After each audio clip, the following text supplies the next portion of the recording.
गुरु गोविंद दोहू खड़े काकू लागू पाए, बलिहारी गुरु आपने गोविंद दियो बताए। कहने का अर्थ है, कबीर जी कहते हैं, एक वक्त पे यदि सामने गुरु भी खड़े हैं और गोविंद भी खड़े हैं, यानी हमारे शिक्षक भी खड़े हैं और हमारे ईश्वर भी खड़े हैं, तो किसका पहले चरण स्पर्श किया जाए? जाहिर सी बात है, जिन्होंने हमें बताया कि ये हमारे गोविंद हैं यानी ईश्वर हैं, वो बताने वाले कौन हैं? गुरु हैं। तो जब गुरु ही नहीं रहा तो गोविंद कहाँ से आए? इसका मतलब है कि जब गुरु थे तभी गोविंद आए।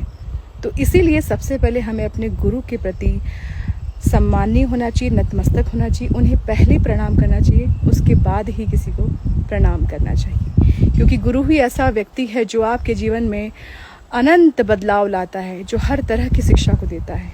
जय श्री काशी विश्वनाथ।